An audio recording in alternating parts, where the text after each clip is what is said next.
इश्क का शीन अज़ कलम अलीमुल हक हक्की। जमालदीन की इस मुलाकात और गुफ्तगू ने ठाकुर प्रताप सिंह पर बहुत गहरा और अनमिनट नक्श छोड़ा था। उस रात वो देर तक इस सिलसिले में सोचता और गौर करता रहा। उसे याद था कि बचपन ही से इसने मुसलमानों के लिए लफ्ज़ मलीच सुना था। हिंदू उनका जिक्र हक़ारत से करते थे। अब मलीच का मतलब ही गंदा है, तो ठाकुर प्रताप सिंह इस सोच के साथ बड़ा हुआ था। राजपूतों में तो वैसे ही बर्तरी का एहसास बहुत होता है। वो अपने सामने किसी को नहीं गर्दानते, और ऐसे ही नहीं, उनमें खूबियाँ भी होती हैं। वो बात के सच्चे, खरे और साफ़को होते हैं, बहादुर होते हैं, पीछे से वार नहीं करते, और कमज़ोर पर हाथ उठाना अपनी तौहीन समझते हैं। आन के मुकाबले में जान की भी इन्हें परवाह नहीं होती। वादा वो कभी नहीं तोड़ते और दोस्ती हर कीमत पर निभाते हैं। और इन्हें अपने इन औसाफ पर फ़ख्र होता है। फ़ख्र इन्हें अपने नस्ब पर भी होता है, और इसीलिए वो अपने खून में मिलावट पसंद नहीं करते, इसे खालिस रखना चाहते हैं। यही वजह थी कि जब छोटे के दूध का मसला सामने आया तो ठाकुर प्रताप सिंह आग बगोला हो गया। उसका बेटा एक मुसलमान औरत का दूध पीकर इनके खालिस दूध में मिलावट करे, ये वो कैसे गवारा कर सकता था। मगर वो बच्चा इसके लिए ज़िंदगी, आन, धर्म, हर चीज़ से बढ़कर था। वो उसे 22 बरस की मन्नतों मुरादों के बाद मिला था, और वो जानता था कि इसके बाद वो कभी साहिब औलाद नहीं हो सकेगा। ये बच्चा ना रहा तो इसकी नस्ल इसी पर ख़त्म हो जाएगी। चुनाचा इसे बच्चे की ज़िद के आगे हार मानना पड़ा। अवतार सिंह की पैदाइश से पहले इसे ठाकुरानी को ख्वाब में बैक वक्त बशारत देने वाला भी मुसलमान था, और उन्होंने देख लिया कि बशारत सच्ची थी। फिर इसकी पैदाइश वाले दिन जो मजदूब आया वो भी मुसलमान था। फिर इसके बाद इसने ख्वाब में उसी मुसलमान बुजुर्ग को देखा था। उसे उनकी हर बात, हर तनबीह याद थी, और वो बच्चा नहीं था। चाहे वो शऊरी तौर पर एतराफ़ करने से बचे, लेकिन इसने जान लिया था कि इसके बच्चे का मुसलमानों से कोई ख़ास ताल्लुक़ है, और उसका झुकाव भी मुसलमानों की तरफ है। यही समझने के बाद तो उसने मुसलमानों के लिए अपना रवैया तब्दील किया था, बल्कि ठाकुरानी को भी तनबीह की थी। बच्चे की ज़िद, दूध की ज़िद के सामने ठाकुर प्रताप सिंह ने बुरी तरह शिकस्त खाई थी, लेकिन एक सच्चे और अच्छे राजपूत की तरह उसे सर झुकाया तो पूरी तरह झुकाया। उसने इस दिन के बाद हमीदा को अपने मन में बहन का दर्जा दिया, और वो सब कुछ किया जो एक एहसानमंद राजपूत कर सकता था। लेकिन बरसों के नज़रियात जो इसके बातिन में जड़ पकड़े हुए थे, एकदम से मिट नहीं सकते थे। चुनाचे ये खलिश इसे हमेशा सताती रही कि इसका खालिस खून खालिस नहीं रहा, इसमें मिलावट हो गई है। कुदरती बात है कि वो इस पर गौर करता था कि इसके खून में मिलावट आखिर किस किस्म की हुई है। इसके नतीजे में इसके बेटे में कैसी खराबियां पैदा हो सकती हैं। इसके पास मुसलमानों के बस दो ही हवाले थे, एक अपने पुराने क्लास फेलो अमानुल्लाह का, और दूसरा मेहरदीन और उसके घराने का।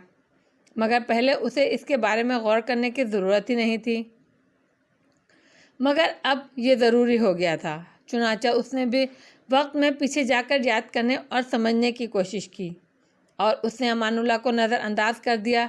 एक तो उसके साथ बहुत पुरानी और भूली बिसरी बात थी, दूसरा इससे कोई बिलावास्ता ताल्लुक़ भी नहीं रहा था। जबकि मेहरदीन के बेटे जमालदीन से था। उसका बेटा उसकी बीवी का दूध तो पी ही रहा था। सबसे पहले तो ठाकुर प्रताप सिंह को यह एतराफ़ करना पड़ा कि मुसलमान गंदे हरगिज़ नहीं होते, इसलिए उन्हें मलीच कहकर पुकारना गलत है, बल्कि इसके बरअक्स वो हिंदुओं से कहीं ज़्यादा साफ़ सुथरे होते हैं। हर नमाज से पहले यानी दिन में कई मरतबा तो वो आधा स्नान करते हैं, इसके बगैर तो वो नमाज पढ़ ही नहीं सकते। फिर अपनी आदत में वो पाकीज़ा होते हैं, और ये खुली हुई बात थी। फिर ठाकुर को मेहरदीन से मुलाकात याद आई।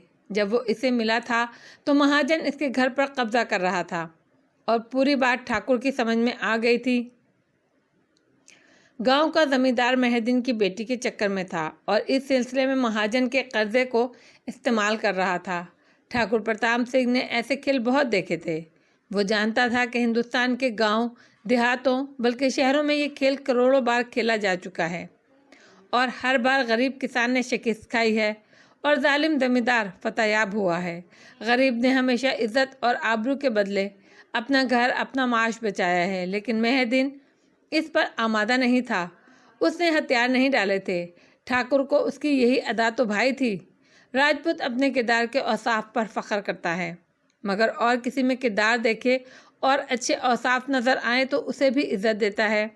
फिर वो घराना इसके गांव में आबाद हो गया था। तब उसने उनके और औसाफ देखे, मगर उन पर गौर अब कर रहा था।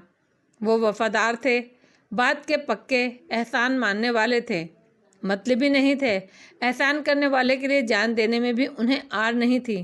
ये छोटी छोटी खूबियाँ नहीं होती। ये सब पुरानी बातें थीं, मगर अब ठाकुर प्रताप सिंह जमालदीन से अपनी ताज़ा तरीन गुफ्तगू के हवाले से सोच रहा था। वो अपना और जमालदीन का मवाजना कर रहा था। मवाजना करने के लिए आईना देखना ज़रूरी है। ठाकुर को ख़ुद को भी समझना था। पहले ही मरहले में उसे ये एतराफ़ करना पड़ा कि मुसलमानों के लिए उनकी नापसंदीदगी की कोई ठोस और माकूल वजह नहीं थी, बल्कि इनका सबब नस्ल दर नस्ल विरसे में मिलने वाला तासुब था, और वो ख़ुद को अच्छा हिंदू नहीं था। इसके ख्याल में ये देवी देवता सब फरसूदा बातें थीं।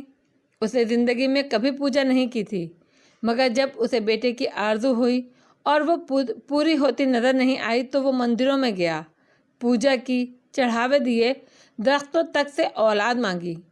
उसने ये सब कुछ किया तो अपनी गर्ज, अपने मतलब से।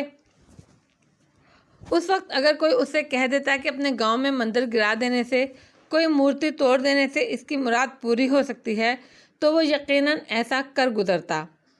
और असल राजपूत ठाकुर प्रताप सिंह के बरअक्स एक आम मुसलमान जमालदीन था, जिसकी ज़ात का हसब नसब का पता नहीं था, बल्कि वो यकीनन ऊंची ज़ात का नहीं था। लेकिन वो इसके हिंदू होने के बावजूद इसके एहसान के हवाले से इसकी ऐसी इज्जत करता था कि इसके लिए जान दे सकता था। इसने खुद कहा था कि वो अल्लाह के बाद उसे सबसे बड़ा मुकाम देता है, उसे, एक हिंदू को। इसकी ताकत की वजह से नहीं, सिर्फ इसलिए कि इसके अल्लाह ने एहसान मानने का हुक्म दिया है। और उसका ये सबूत था कि चाहे इससे रोज़गार छीन लिया जाए, घर बार छीन लिया जाए, बीवी बच्चे, हत्ता कि ज़िंदगी छीन ली जाए, फिर भी वो नमाज छोड़ने को तैयार नहीं था। और अगर वो इससे मूर्ति की पूजा करने को कहता तभी वो इनकार कर देता। वो मुनाफिक भी नहीं था। घर बचाने के लिए नमाज छोड़ने की हामी भर लेना और बाद में चाहे छुपकर नमाज पढ़ता रहता। यानी वो बुज़दिल भी नहीं था, बहादुर था। कमज़ोर होने के बावजूद ताकतवर की आंखों में आंखें डालकर इनकार करता था। और एक बहुत बड़ी खूबी जमालदीन का ईमान था। अल्लाह रिज़्क़ देगा, सब कुछ उसी के हुक्म से है। उसका हुक्म होगा तो वो मर जाएगा। ज़िंदगी बचाने के लिए इसके हुक्म के ख़िलाफ़ करने से कुछ फ़ायदा नहीं। ठाकुर प्रताप सिंह ईमान के बारे में कुछ नहीं जानता था, मगर उसे ईमान में बड़ी कशिश महसूस हुई। उसे जमालदीन पर रश्क आया। ये ईमान इसके पास होता तो वो कहता, मेरे छोटे ठाकुर, भगवान की मर्ज़ी हुई तो जिएंगे, मैं उन्हें मुसलमान औरत का दूध नहीं पीने दूंगा। ठाकुर को नामालूम तौर पर एहसास हो रहा था कि ईमान वाले को कोई हरा नहीं सकता। कैसे, ये वो नहीं जानता था।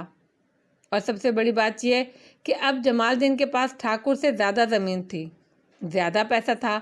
उसकी जगह कोई और होता तो ठाकुर की निकालने की धमकी सुनकर कहता, तुम मुझे निकालोगे? मैं मालिक हूँ ज़मीन का, मैं तुम्हें निकाल दूंगा यहाँ से। लेकिन जमालदीन ने इसके निकालने का हक़ तस्लीम किया था। इसने अपना नाता अल्लाह से ही जोड़ा। और वो कैसा आदमी है कि इतनी ज़मीन, इतने पैसे का मालिक होने के बावजूद अपने हाल में मस्त है। उसने किसी से नहीं कहा कि अब मैं बहुत बड़ा ज़मींदार हूँ। इसमें बड़ाई नहीं, आजिज़ी ही आजिज़ी है। और उसने आखिर में कैसे कहा कि मेरे लिए तो ऊपर अल्लाह है और यहाँ आप हैं ठाकुर जी। इस आजिज़ी के सामने ठाकुर का सर झुक गया। उसने दिल में तस्लीम कर लिया कि जमालदीन इससे बड़ा आदमी है। इसमें राजपूतों से ज़्यादा खूबियाँ हैं। पहली बार इसे इत्मीनान हुआ कि हमीदा के दूध ने इसके बेटे को और बेहतर इंसान बनाया होगा, और ये कि विशाल दिन के साथ खेलकर उसे खूबियाँ ही मिलेंगी, खराबियाँ नहीं। उस रात ठाकुर प्रताप सिंह सोया तो उसकी शख्सियत में एक बहुत बड़ा इनकलाब रूनुमा हो चुका था।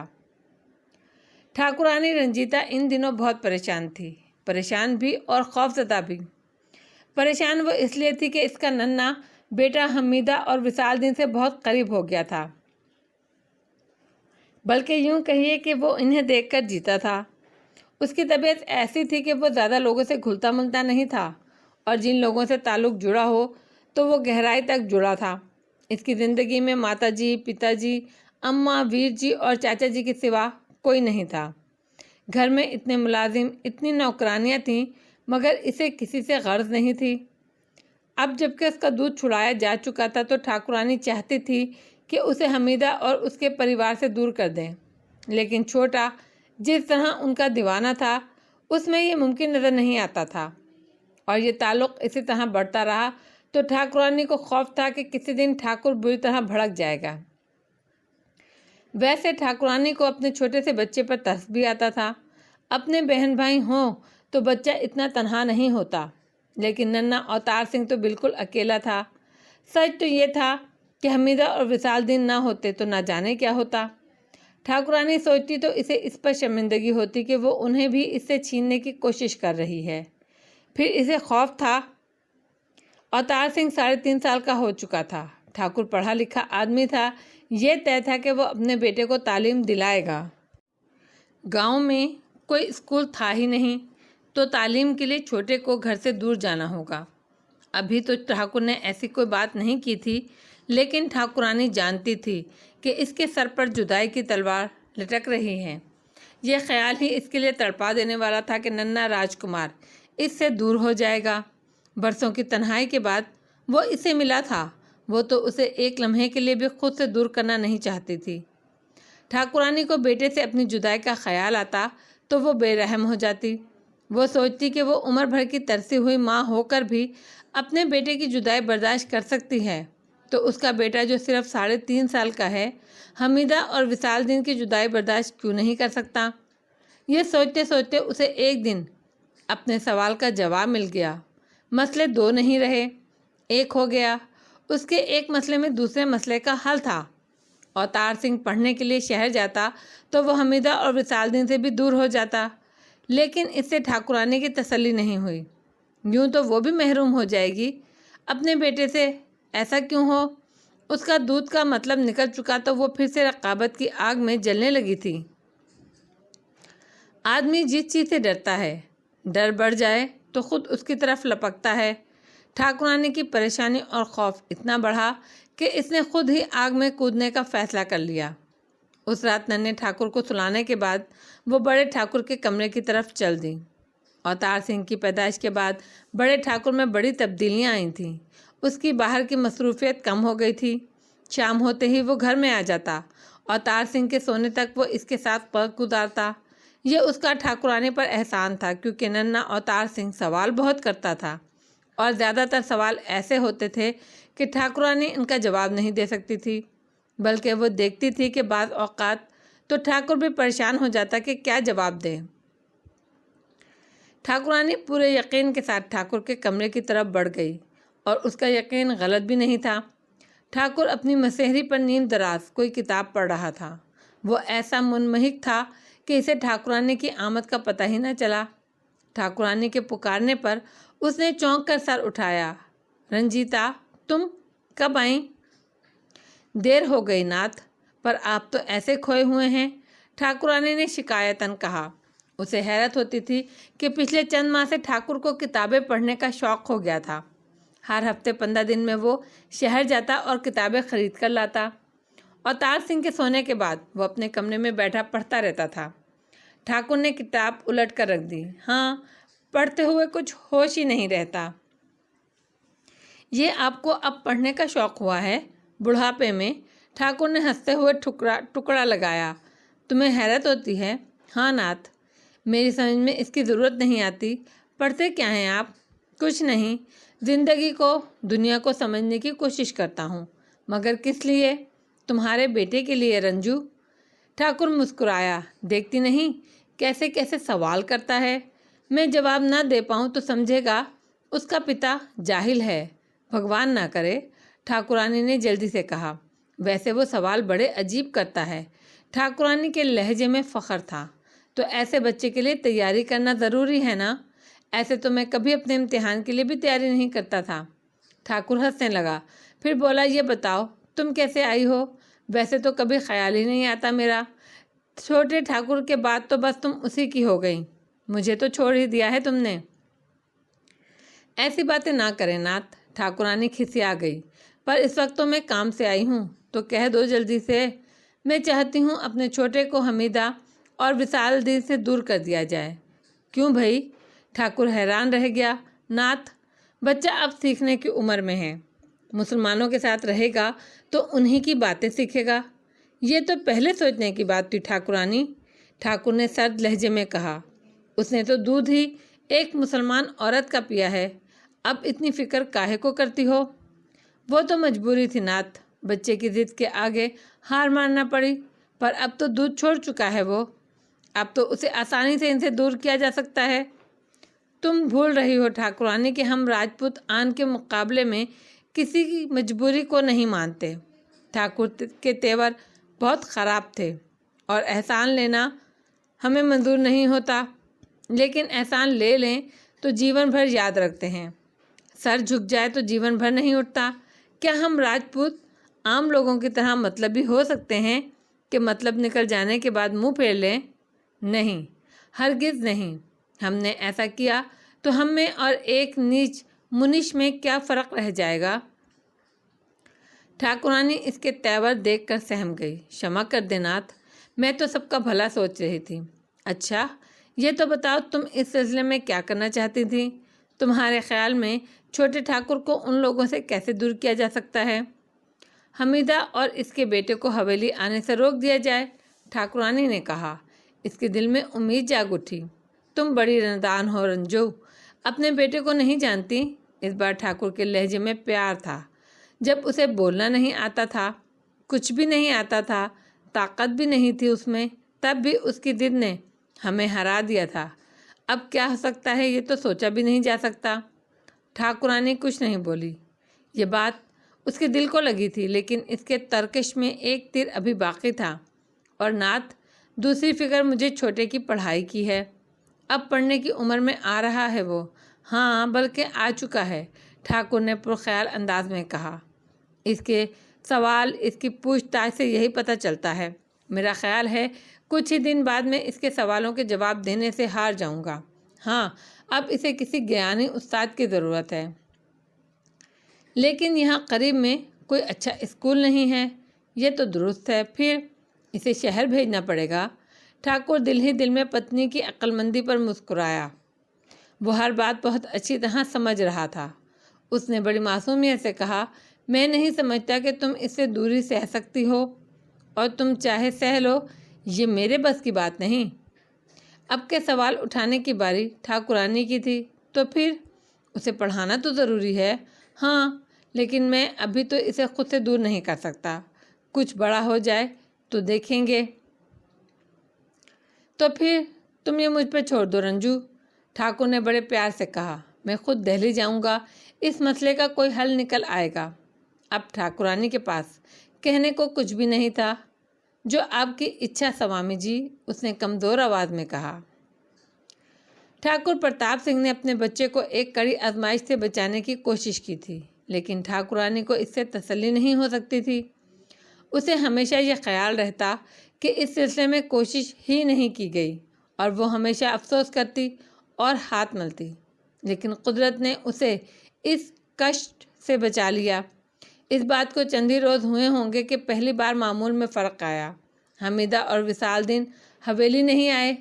उस दिन जमाल दिन अकेला ही आया था। छोटे ठाकुर अवतार सिंह ने उसे हैरत से देखा। चाचा जी, अम्मा नहीं आई? वीर जी नहीं आए? नहीं छोटे ठाकुर, वो नहीं आ सकेंगे। विशाल दिन को बुखार है, तेज़ बुखार। नन्हे ठाकुर ने पहले बुखार का नाम भी नहीं सुना था। वो अपनी अम्मा जी और वीर जी के ना आने को भी भूल गया। फितरी तजस्सुस हर बात पर हावी आ गया। ये बुखार क्या होता है चाचा जी? जमाल दिन गड़बड़ा गया। वो इस तरह के सवालों का आदी नहीं था। अब बुखार के बारे में क्या बताए? चंद लम्हे सोचने के बाद उसने कहा, एक बीमारी होती है। और बीमारी क्या होती है? जमालदीन और गड़बड़ाया। इस दौरान ठाकुरानी भी आ गई और सब कुछ सुन रही थी। वो जमालदीन की मदद को पहुंची। शरीर में जो खराबी होती है उसे बीमारी कहते हैं, उसने नन्हे बेटे को समझाया। तो बीमारी से क्या होता है? नन्हे ठाकुर के पास सवालों की कमी नहीं थी। बीमारी से शरीर की शक्ति कम हो जाती है। और बुखार क्या होता है? इसमें शरीर को गर्मी बहुत बढ़ जाती है, शरीर दुखता है, मनुष्य चल फिर नहीं सकता। उसकी तरफ से तसल्ली हुई तो नन्हे ठाकुर को अपनी महरूमी का ख्याल आया। तो वीर जी कब आएंगे? पता नहीं छोटे ठाकुर, बहुत तेज़ बुखार है उसे। दुआ करें कि शाम तक उतर जाए। खुद ब खुद उतर जाएगा? नहीं छोटे ठाकुर, अभी मैं वीर जी को पास जाकर दवा लूँगा उसके लिए, जमालदीन ने कहा। फिर ज़मीन पर बैठते हुए बोला, आइए छोटे ठाकुर, घोड़ा हाजिर है। नन्हे ठाकुर ने सवारी तो की, लेकिन अंदाज से साफ पता चलता था कि वो खुश नहीं है। और नाश्ते से तो उसने इनकार ही कर दिया। ठाकुरानी को तो पुराने दिन याद आ गए जब उसने खाना पीना छोड़ दिया था। बहरहाल बड़े ठाकुर के समझाने पर उसने बड़ी बेदिली से नाश्ता कर लिया, लेकिन वो दिन उसने जिस तरह गुजारा उसे देखकर ठाकुर और ठाकुरानी दोनों को तरस आने लगा। वो तो इस बच्चे की तरह था जो बारौनक मेले में अपने लोगों से बिछड़ गया हो। पूरा दिन इसने किसी खिलौने में खेल कूद में दिलचस्पी नहीं ली, बस वो बैठा खलाओं में घूरता रहा। बैठे बैठे उकता जाता तो मशीनी अंदाज में इधर उधर चलने फिरने लगता। वो इतना बेजार और उकताया हुआ था कि ठाकुरानी का दिल कटने लगा। चलो, भगवान ने तुम्हारी मनोकामना पूरी कर दी, ठाकुर ने रंजीता से कहा। नन्ना बेटा हमीदा और विशाल दिन से दूर हो गया। मुझे नहीं पता था कि यह हाल हो जाएगा मेरे राजकुमार का, ठाकुरानी ने तासुफ से कहा। मगर मैं जानता था, इसीलिए तो मना किया था। नन्हे ठाकुर ने खाना भी बराए नाम खाया।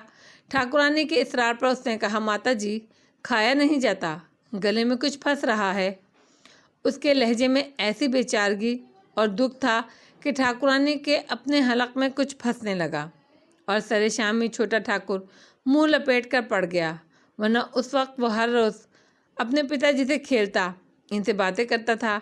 ठाकुर ने उससे पूछा, वो इतनी जल्दी क्यों लेट गया है? तो उसने कहा, मैं सो जाऊंगा पिताजी, सुबह उठूंगा तो अम्मा और वीर जी आ जाएंगे। यानी वो अपने बिछड़ हुओं का इंतज़ार कर रहा था। ठाकुरानी को तो हौल उठने लगा, नाथ भगवान न करे इसकी तबीयत ख़राब ना हो जाए। उसने घबरा कर कहा। ठाकुर खुद भी परेशान था। अगर वो लोग कल भी ना आ सके तो भगवान ना करे, ठाकुरानी ने बड़े खुलूस से कहा। ये सवाल खुद उसे भी परेशान कर रहा था। और अगर ऐसा हुआ तो कुछ ना कुछ करना पड़ेगा, किसी भी तरह उनको आना ही होगा। ठाकुर की तेवड़ियाँ चढ़ गईं। कैसी बात करती हो रंजीता, वो भी मनुष्य हैं। वो दोनों बार बार बेटे के पास जाते। वो लेटा हुआ तो था, लेकिन उसे नींद नहीं आ रही थी। वो बार बार करवटें बदल रहा था। उन्होंने कई बार इसे पुकारा, लेकिन उसने जवाब नहीं दिया। वो जाहिर यही कर रहा था कि वो सो रहा है। ठाकुरानी बार बार इसका हाथ थाम कर देखती, कहीं इसे बुखार तो नहीं हो रहा। दोनों की वो रात सोते जागते गुजरी, क्योंकि उनका बेटा भी इसी हाल में था। एक झपकी आती और 5 मिनट बाद वो चौंक कर उठ जाता। माता जी, सुबह हो गई? नहीं पुत्र, अभी तो आधी रात है, सुबह तो बहुत दूर है। ये सुबह इतनी देर में क्यों होती है? नन्हा बच्चा झुंझला कर कहता। ठाकुरानी इसे क्या बताती, सुबह तो अपने वक्त पर होती है, लेकिन इंतज़ार हो तो वक्त जैसे ठहर जाता है। ठाकुर भी रात भर इसके कमरे के चक्कर लगाता रहा। वो बहुत परेशान था, सोचे जा रहा था कि इस मसले का क्या हल है। सुबह के करीब का वक्त ऐसा होता है, नींद आ ही जाती है और गहरी नींद आती है। इस वक्त ठाकुरानी भी सो गई। ज़रा ही देर हुई होगी कि अवतार सिंह ने इसे झंझोड़ कर उठा दिया। उठे माता जी, उठ जाएं, सुबह हो गई है। ठाकुरानी घबरा कर उठी, खिड़की के पास गई, पर्दा हटाकर बाहर झांका तो गहरा अंधेरा था। नहीं पुत्र जी, अभी तो रात है। नहीं माता जी, सुने तो, चिड़ियाएँ बोल रही हैं। ठाकुरानी ने कान लगाकर सुना। कहीं कहीं एक आध चहकार सुनाई दे रही थी, मगर अभी सुबह नहीं हुई थी। सो जाओ पुत्र, अभी थोड़ी देर है सुबह होने में, उसने बेटे को समझाया। लेकिन नन्हे ठाकुर के लिए इंतज़ार की रात की सुबह हो चुकी थी। ये अलग बात कि इंतज़ार अब भी करना था। वो इसके बाद ना सोया, ना ठाकुरानी को सोने दिया। वो ऐसी सुबह थी जिसमें सबके लिए इंतज़ार ही इंतज़ार था। ठाकुर और ठाकुरानी भी आने वालों के मुंतज़िर थे, लेकिन उनके आने का वक्त अभी दूर था। और जब वो वक्त आया तो मायूसी लेकर आया। उस सुबह भी जमालदीन अकेला ही आया। विशालदीन का बुखार कल से अब तक नहीं उतरा था, उसने बताया। नन्हे ठाकुर की मायूसी की कोई हद नहीं थी। उस रोज़ उसने जमालदीन पर सवारी करने से भी इनकार कर दिया। नाश्ते को वो हाथ लगाने का रवादार भी नहीं था। ठाकुर और ठाकुरानी परेशान थे कि अब क्या करें। अचानक नन्हे ठाकुर ने कहा, पिताजी, मुझे वीर जी के पास जाना है, मुझे लेकर चलें। ठाकुर के जहन में रोशनी का झम्माका हुआ। उसे हैरत हुई और ख़ुद पर गुस्सा भी आया। इतने सामने की बात इसकी समझ में नहीं आई। इस मसले का वाहिद हल यह था कि नन्हे ठाकुर को विशालदीन के पास ले जाया जाए। लेकिन ठाकुर के कुछ कहने से पहले ही ठाकुरानी बोल पड़ी, ये नहीं हो सकता पुत्र। क्यों नहीं हो सकता माताजी? बस नहीं हो सकता।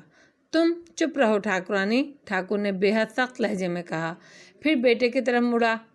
ये ठीक है पुत्र, हम खुद तुम्हें वीर जी के घर ले चलेंगे। नन्हा ठाकुर खुश हो गया। 24 घंटे में पहली बार इसके चेहरे पर खुशी नजर आई थी। उसे देखकर ठाकुरानी का दिल भी मोम हो गया।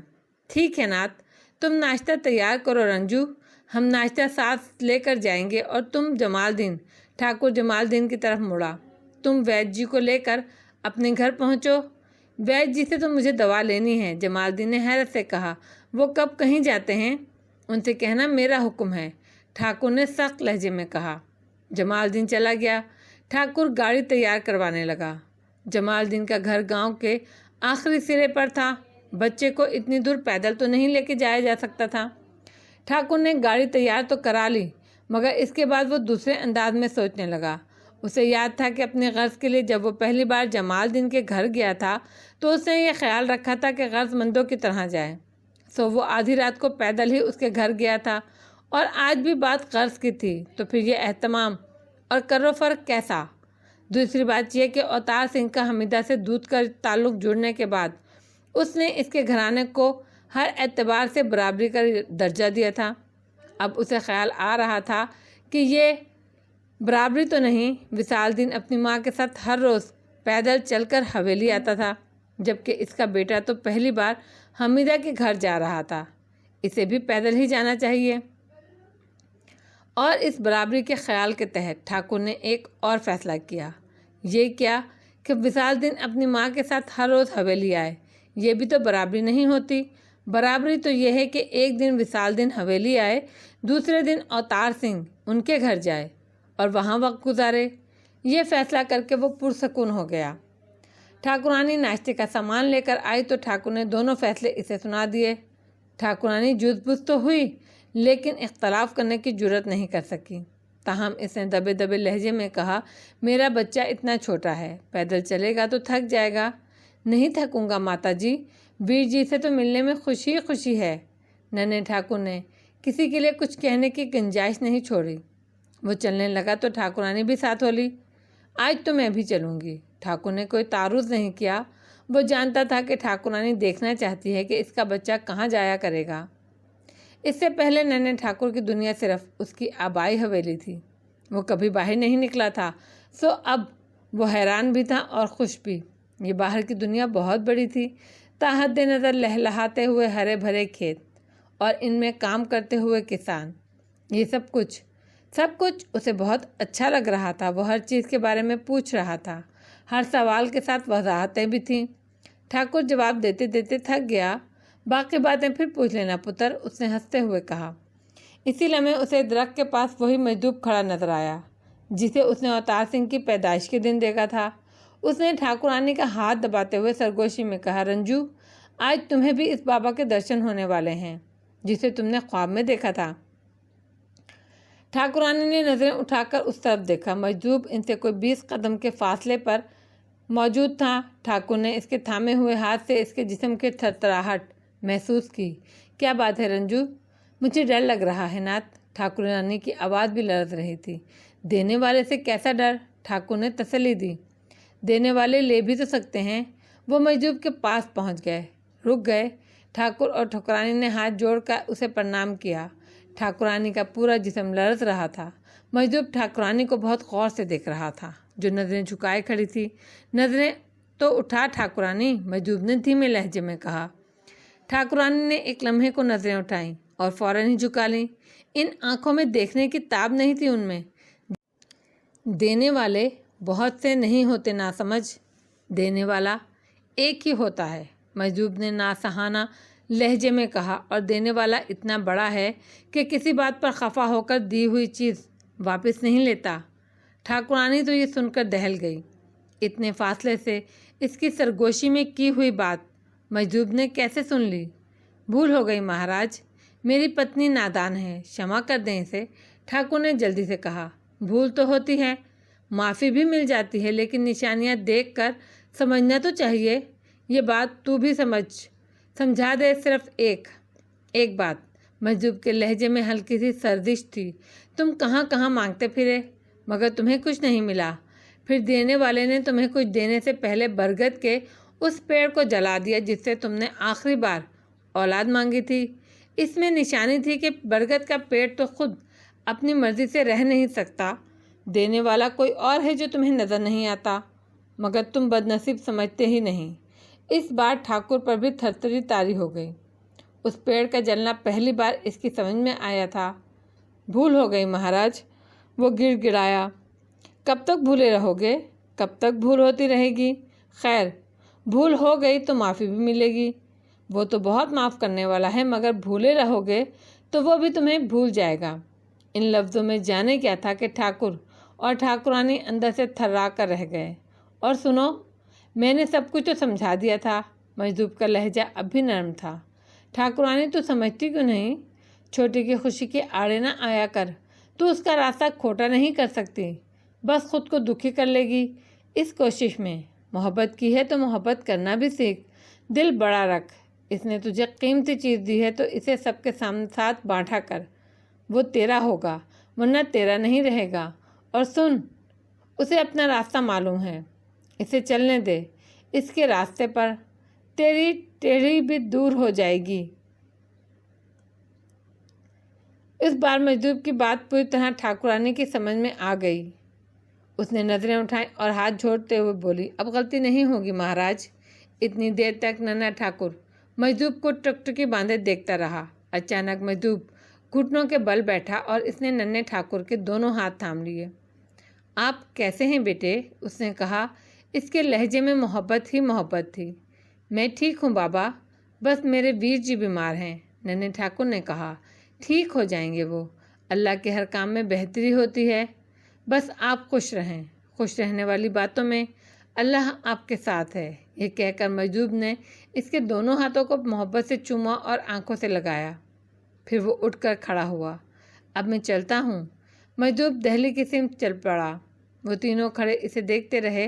वो नज़रों से ओझल हो गया तो जमालदीन के घर की तरफ चल दिए। वो रास्ते में नन्हे ठाकुर ने बाप से पूछा, ये कौन थे पिताजी? इसके लहजे में एहतराम था। ये बहुत बड़े ज्ञानी हैं पुत्र, बड़े शक्ति वाले। नन्हे ठाकुर ने सर को तफहीमी जुम्बिश दी। उसने ये नहीं पूछा कि ज्ञानी क्या होता है और शक्ति किसे कहते हैं, जैसे वो ये बात पहले से जानता हो। चंद मिनट बाद वो जमालदीन के घर पहुंच गए।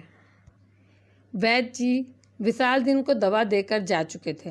नन्हा ठाकुर जाते ही विशाल से लिपट गया। उठो ना वीर जी, मेरे साथ कौन खेलेगा? विशालदीन कराह कर रह गया। पिताजी, वीर जी का शरीर तो आग हो रहा है, छोटे ठाकुर ने बाप से फरियाद की। दवा पिएगा तो ठीक हो जाएगा पुत्र, ठाकुर ने उसे दिलासा दिया। अब तो नाश्ता कर ले छोटे, ठाकुरानी ने कहा। वीर जी के साथ करूँगा, अम्मा के हाथ से करूँगा। दोनों शर्तें पूरी कर दी गईं। विशालदीन से तो कुछ खाया नहीं गया, उसने दूध पी लिया। नाश्ते के बाद छोटा ठाकुर विशालदीन से लिपट कर लेट गया। ठाकुरानी परेशान हुई, मगर ठाकुर ने इसे बड़े यकीन से कहा, डरो मत ठाकुरानी, तुम्हारे बेटे को कुछ नहीं होगा। ठाकुरानी को महजूब याद आया। वो मुतमईन हो गई। 1 घंटे बाद ठाकुर उठ खड़ा हुआ। अब हम जाएंगे जमालदीन, आप आइए सरकार, बड़ी मेहरबानी आपकी। जमालदीन ने हाथ जोड़ते हुए कहा, मैं नहीं जाऊंगा पिताजी। अवतार सिंह बोला। ठाकुर मुस्कुराया, तुमसे कौन कह रहा है जाने को? तुम्हें मैं शाम को आकर ले जाऊंगा। ये सुनकर हमीदा हक्का बक्का रह गई। ठाकुरानी ने इसकी कैफियत भांप कर जल्दी से नरम लहजे में कहा, जब तक विशालदीन ठीक नहीं हो जाता, छोटे ठाकुर खुद तुम्हारे घर आया करेंगे, और ठीक हो जाने के बाद एक दिन विशालदीन हवेली आएगा तो दूसरा दिन मेरा पुत्र तुम्हारे घर आएगा। ठाकुर बोला, तुम्हें बोझ तो नहीं लगेगा हमीदा? बोझ कैसा ठाकुर जी, हमारी तो कुटिया के भाग जाग गए हैं जी। सर आंखों पर ठाकुर और ठकुरानी अपने बेटे को विशालदीन से लिपटा छोड़कर बाहर निकल आए। रास्ते में ठाकुर ने पत्नी से कहा, तुम्हारी समझ में आया कि तुम आज यहाँ क्यों आई? ठाकुरानी ने नफ़ी में सर हिलाया, तुम्हें आज मजदूब से मिलना था। ठाकुरानी सोच में पड़ गई, पर नाथ, उसकी बहुत सी बातें मेरी समझ में नहीं आईं। ना सही, पर याद रखना और अमल करना, समझ में खुद ही आ जाएंगी। ये कैसा भेद है नाथ? भेद के चक्कर में ना पड़ अंजू। भगवान की बातें भगवान जाने, सच कहते हो नाथ। 3 दिन तो छोटा ठाकुर मुसलसल हमीदा के घर गया। विशालदीन का बुखार तो उतर गया था, लेकिन कमज़ोरी बहुत थी।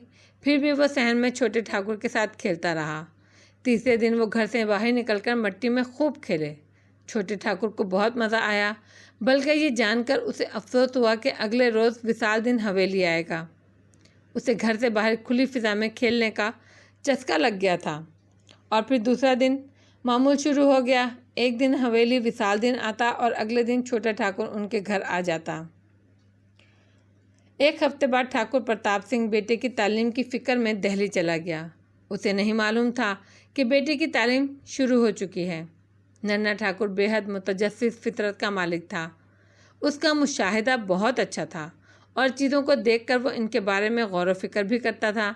अब वो बाहर निकला तो पता चला दुनिया बहुत बड़ी है, इतनी बड़ी है कि इसकी नज़रें इसे नहीं देख सकती। अब वो सवाल पहले से ज़्यादा करता था, लेकिन उसे जवाब भी मिलते थे। हमीदा ठाकुरानी और जमालदीन दोनों से मुख्तलिफ थी। इसमें तालीम की तो कमी थी, मगर गिरदो पेश से मुकम्मल आगाही इसे हासिल थी और इसके पास दानिश भी थी। वो मशीन की तरह लगी बधी ज़िंदगी गुजारती तो थी, लेकिन इसके पास सोचता हुआ दिमाग में था, और नन्हे ठाकुर के लिए ये बहुत बड़ी नेमत था। उस रोज़ हमीदा खाना तैयार करने में लगी तो देर हो गई। छोटा ठाकुर भूख से बेताब होकर चिल्लाया, अम्मा मुझे अभी रोटी चाहिए, जल्दी से दो। हमीदा आटा गूंद रही थी। उसने कहा, बस ज़रा देर रुक जाओ बेटा, अभी देती हूँ, मुझे अभी चाहिए। अच्छा यहाँ आओ, देखो तो रोटी कैसे बनती है। नन्ना ठाकुर इसके पास जा बैठा। हमीदा इसे किस्से सुनाती बहलाती रही, इसके सवालों के जवाब देती रही। फिर इसने पहली गरम गरम रोटी उतारी, इस पर मक्खन रखा और थाली में साग निकाल कर इसके सामने रख दिया। तो छोटे ठाकुर अब खाते जाओ, मैं गरम गरम रोटी उतारती रहूँगी। नन्ना ठाकुर बहुत भूखा था, मगर इस आलम में भी विशालदीन को भूला नहीं। आओ वीर जी खाना खाएं। अभी नहीं, 2 रोटियां और उतर जाएंगी तो फिर विशालदीन भी बैठ जाएगा, हमीदा ने कहा। लेकिन छोटा ठाकुर नहीं माना। इसने विशालदीन के बगैर लुक़मा नहीं तोड़ा। इतनी बहस में हमीदा को मोहलत मिल गई, रोटी का तसलसल भी नहीं टूटा। दोनों बच्चा खाना खा कर निपटे तो छोटे ठाकुर ने हमीदा के गले में बाहें डाल दी। तुम कितनी अच्छी हो अम्मा, उसने कहा और विशालदीन को देखा, जो हाथ फैलाकर दुआ करने के बाद चेहरे पर हाथ फेर रहा था। ये तुम खाने के बाद क्या करते हो वीर जी, उसने विशालदीन से पूछा। विशालदीन घबरा गया। उसे अपने घर में हमेशा खाने के बाद ऐसा करने की आदत थी। माँ बाप ने ऐसे ही सिखाया था। उसने कहा था कि हवेली में कुछ हो जाए ऐसा मत करना, दिल में अल्लाह का शुक्र अदा करना। उसने कहा, कुछ नहीं छोटे ठाकुर। नहीं वीर जी, मुझे बताओ। विशालदीन ने घबरा कर माँ को देखा। हमीदा ने जल्दी से कहा, अल्लाह का शुक्र अदा कर रहा था बेटे। कौन अल्लाह? अब हमीदा भी गड़बड़ा गई। वैसे वो जिसे तुम भगवान कहते हो। अच्छा, और शुक्र क्या होता है? अभी तुम खुश होकर मुझसे लिपट गए थे ना, और कहा था तुम कितनी अच्छी हो अम्मा, तो ये शुक्र था। मैं समझ गया अम्मा, कोई किसी को कुछ दे, किसी को किसी से कोई फ़ायदा हो तो वो उसका शुक्रिया अदा करता है ना अम्मा? हमीदा इसे शुक्रिया और शुक्र का फ़र्क बताने की हिम्मत नहीं कर सकी। हाँ छोटे ठाकुर, मेरे प्यारे बेटे, तो वीर जी ने अल्लाह का शुक्र क्यों अदा किया? रोटी तो हमें तुमने दी थी अम्मा। अब हमीदा को कौन रोक सकता था? वो चुप रहती तो उसका बेटा ख़राब होता, ईमान से दूर होता। उसके लिए तुम्हें ये समझना होगा बेटे कि रोटी कितनी मुश्किल से बनती है। मुश्किल से बनती है? छोटे ठाकुर ने हैरत से दोहराया। आटा गूंदा, चूल्हा जलाया, तवा चढ़ाया और रोटी तैयार। और मकई और गेहूँ कहाँ से आए हैं? छोटे ठाकुर का तजस्सुस भड़क उठा। यह तो उसने सोचा ही नहीं था। तुम बताओ अम्मा। खेतों से, हमीदा ने कहा। किसान पहले ज़मीन में हल चलाता है, फिर बीज बोता है, 4-5 महीने इसकी देखभाल करता है, इसकी रखवाली करता है। अल्लाह धूप से, गर्मी से, वक्त पर बारिश बरसाता है। जब फसल तैयार हो जाती है तब बहुत से लोग मिलकर कटाई करते हैं। तब कहीं गंदम या मकई मिलती है। अब सोचो, जो तुम्हारी एक रोटी के लिए कितने लोग महीनों मेहनत करते हैं। अल्लाह बारिश रोक दे तो फसल ख़राब हो जाती है। कभी बहुत दिन सूरज ना निकले तो भी फसल ख़राब हो जाती है। अब सोचो कितना कुछ होता है एक रोटी के लिए। उस रोज़ छोटे ठाकुर के लिए ये सोच के नए दरवाजे खुल गए। दुनिया उसके लिए कुछ और बड़ी हो गई, कुछ और नाकाबिले फ़हम हो गई, जिसे समझने की कोशिश करनी थी उसे।